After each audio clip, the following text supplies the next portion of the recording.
I graduated Cornell undergrad in 1991. For those who weren't around back then, we had the GFC, global financial crisis of real estate, with the savings and loan crisis back in the early 90s. So there were jobs were very few and far between. And I went to Washington, D.C., where I'm from, and thinking I might like to take a year and noodle it, if you will. I went to the Cheesecake Factory. And I said, well, I'll get a job waiting and bartending at the Cheesecake Factory, because back then that was the place. It had just opened up, the first one. And I went in and I did 4 rounds of interviews, and I did not get the job. And I did not get the job because I didn't have previous waiting or bartending experience. I said, well, I have plenty of eating out and drinking experience, and I did go to an Ivy League institution. That should count for something. And they said, no, it's a very competitive job to get, and thank you for coming. And so then I walked across the street to the Houlihan's, and I got that job in about 10 seconds. And then they gave me a piece of clothing, a swatch of clothing that I had to go replicate and to buy my uniform. And I walked out of the Houlihan's, and no disrespect to Houlihan's, so I said, what am I doing? And so I used nepotism to get my first job in real estate.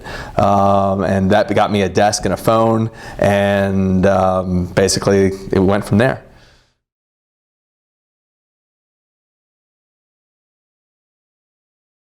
So in the beginning, as I said, I got a desk and a phone, and I basically was doing leasing and sales and really creating my own internship, if you will, property management in the legal side, to see what I would be interested in the real estate business. And leasing I found interesting at the time. I knew I didn't want to do it for the rest of my life because the lease transaction is kind of the same over and over again. But it really allowed me to understand real estate, and I probably learned more about the real estate business in my first 3 years out of school, even though I made the least in that time, especially because it was the early 90s. But convincing people to assess why they need either more space or less space in the early 90s. And I was doing I did some office, but did more industrial and flex. So walking into somebody's warehouse in a suit when the markets were just upside down was not the easiest. It was baptism by fire. And so, but what it allowed me to do was understand why people need space. And that ultimately is what creates value. So I was also watching land prices drop, buildings go back to the government, who was then auctioning the buildings off. And I was very interested in becoming a principal in owning buildings.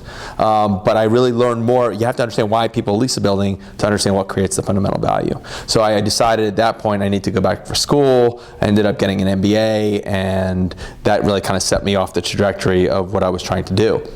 I got my MBA at Wharton, and what I realized at Wharton was, because I didn't come from the prototypical background of everybody else, which was I wasn't an investment banker or a consultant, it was actually harder to get the early jobs in my career because people kind of looked down on the actual real estate experience. But then there was definitely a shift where my second job after business school, so during business school I got a summer job at CS First Boston, but on the principal side of real estate. And I really had to work hard for that because I was competing against other people that were analysts in banking, and so I couldn't get the banking traditional jobs, but the real estate group in the principal side seemed to like me at the time. And thank God I got that job, because that was really where my interest lied, and understanding as my first exposure to investing in real estate, I knew that's what I wanted to do. My first job out of business school was with the related companies. It was a banking-like job because we were doing tax-exempt bond finance, which was the finance used in a lot of multifamily around the country. And I was really trying to do what I've always tried to do when I made decisions about what jobs to take, which was fill a hole in my resume. What don't I understand? What don't I know? What haven't I learned? So at that point, I hadn't seen multifamily, and I definitely hadn't seen tax-exempt bond finance. And I figured if I could understand tax-exempt bond finance, the rest of the finance would come easy. But then when I went to work thereafter at Blackacre, which was Cerberus's real estate arm, that was the first time that having background in real estate distinguished me. And that's the first time I said, thank God I have that real estate background, versus in business school I kind of regretted not having the traditional analyst background. But from there on out, it was actually knowledge of real estate, because people started to appreciate more that it's the knowledge of buildings and leasing, and that's what creates value. So every decision I've ever made since then has always been focused on expanding my learning, because the minute you stop expanding your learning, you get bored. I don't care how old you are, where you are in your career, you just get bored, and that's not a great way to be. So you always want to be learning, and everything else seems to fall into place thereafter.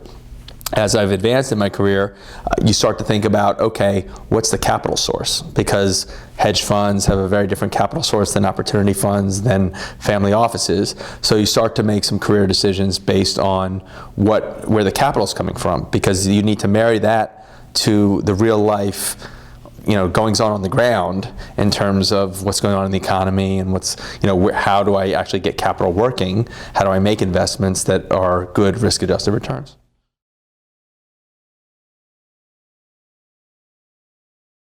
So the Silverfern Group is essentially like a private equity fund, if you will, though we're not a fund structure, and I run the real estate side of Silverfern. What we do is we invest on behalf of 60-plus ultra-high net worth families around the world. On the main part of our business is in the private equity sphere, and like I said, I run the real estate. So what we are generally is minority investors in larger deals, whether they be real estate or traditional private equity.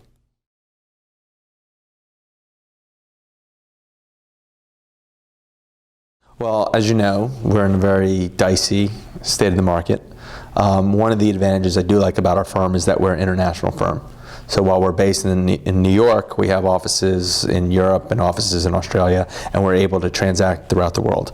I think that's really important because, like anything else, there are times where you want to be investing in either certain product types or certain geographies, and other times that you have no interest to be in the markets. So having that flexibility is probably the number one thing that I've always looked for in having the right capital base to marry with the investment opportunities. Because as an investor, I've always been a risk-adjusted investor. I want to earn a little more return than the risk that I think I'm taking. And sometimes you can't find that in New York City. Now, that said, real estate is a very micro business. You have to be able to survive the macro, but beyond that, it's a very micro business. So even in a pricey market like New York is today, there are still interesting opportunities.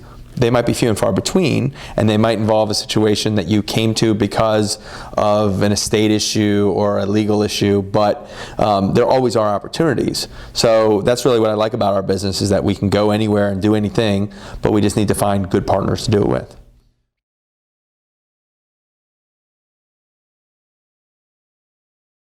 Obviously, by the time the European debt crisis really came, we had obviously been through, or were in the process of going through, the global financial crisis. And I guess I'm fortunate that I'm old enough to have been around for the RTC savings and loan crisis, which also colors you both positively and negatively into dealing with ups and downs of volatility in the marketplace. The biggest change between the savings and loan crisis and the GFC was really the time to the recovery.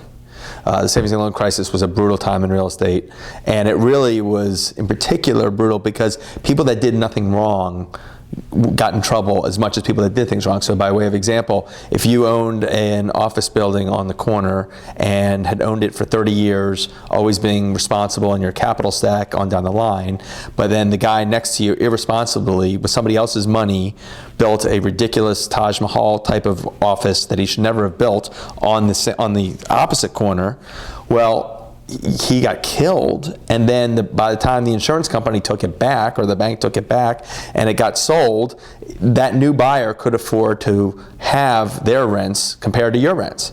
So what are your tenants going to do? They're going to go to the nice Taj Mahal type building at half the rent. So you all of a sudden, if you wanted any tenants, had to be below that, and all of a sudden your responsible debt didn't look so responsible anymore, and you lost your building. And it was just a brutal, vicious cycle that people were going through. And it took a long time to climb out of it.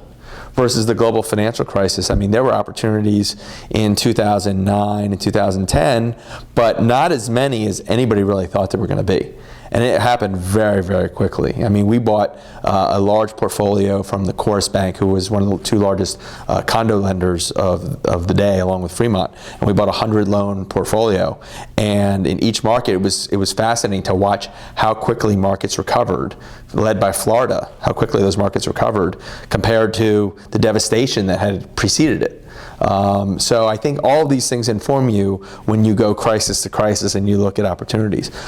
So we were looking in Europe at European opportunities at Silverfern, where I've been for about 2 years now. But about a little over a year ago, we were looking at a time when the euro was very dicey. People were still very nervous about everything Europe. We did some stuff in Amsterdam, which often acts like Netherlands often acts like a baby Germany. If you're going to make a bet in Europe, Germany/Netherlands is not a bad place to bet. And we did a multifamily transaction that was very similar to the transactions people were doing in the States in terms of buying rent-controlled, rent-stabilized, in that your demand was always there, your products were always full. But unlike in New York, where people were underwriting incorrectly that units were going to turn because they were going to either buy tenants out or do whatever they had to do to get them out, which never happens because every building's already been picked over by the smart ownership of the last 20 years. So it was a fallacy to think you were going to get 10% turnover in markets where you really only get 1% turnover. Unlike New York, in the Netherlands, they actually have way too much of this type of housing, and the government is actually encouraging you to turn it over time. So we were taking risk where we thought there was no downside in the existing rents, and we were getting 18% returns for what we viewed as much less risk. Part of it is because people weren't touching Europe. Part of it is because people were slower to get to the Netherlands, per se. And a year later, that same risk is now priced at 10, 11, 12%. And by the way, I think it's still good adjusted risk. It's not the risk we look for because we're more opportunistic in investing. But capital has come back to the market. Europe has stabilized somewhat. And people are, starting to, feel that that's a comfortable place to invest. So people are looking there.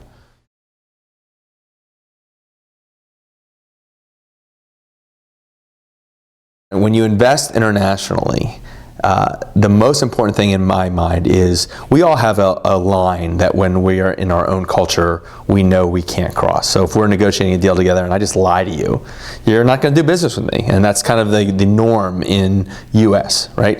But there's a lot of cultures in the world where a lie is the norm.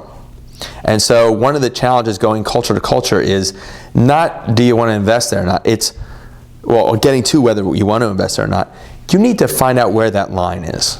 Because if you try to bring your line to that country, you're wasting your time. So the first thing you do is figure out where the line is. Then you can decide if being on that line is somewhere you want to be. So if the line in certain parts of Asia means you have to bribe people, then you can make a decision that is commercial and say, you know what, I'm not going to that line, so I'm not going to invest in that area. And so LATAM is the same thing in different ways. But we can't bring our lines there. We have to figure out where their lines are. And maybe the line is just that part of a negotiation is we lie to each other constantly until we shake hands. And maybe we lie then some more, but eventually we stop lying when we're partners. And if you understand that line, then you can be effective in that marketplace. And so to me, that's always the number one thing about international investing.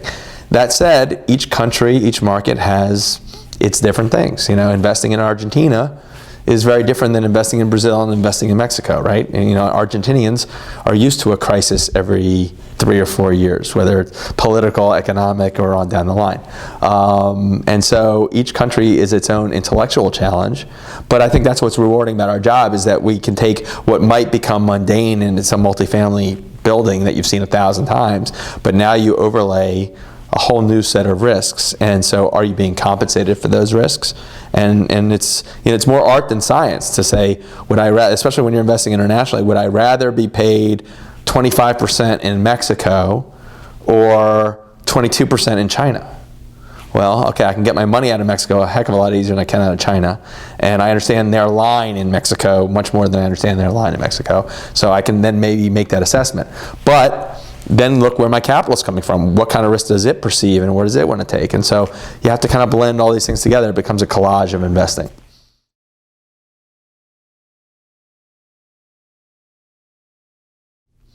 I would recommend learning the nuts and the bolts of real estate. Because like I said, at first I regretted not having gone more the financial way, maybe more the traditional path.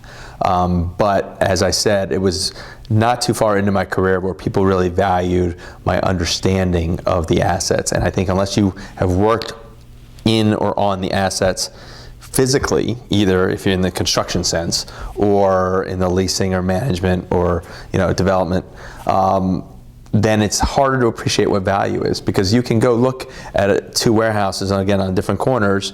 They might both be located near the airport. They might both be located with great highway access. But if you don't appreciate that the size of the truck court is really significant to whatever kind of tenants are going to be, bringing their goods and signing leases, you might be sitting there empty while the guy across the street is full, and you had no idea. Your building might have been newer, you might have thought it was better, but unless you understand the loading systems and understanding the stacking of pallets and the truck courts, these are all things you don't get from just kind of doing the analytics. And so whereas the analytic jobs early on may be sexier, you really need to appreciate to understand what the actual product is. And so that would be my number one objective if I were young. Just trying to, again, keep learning different things. The rest works itself out, but learn what you're selling. You don't just go start selling airplanes without knowing anything about an airplane.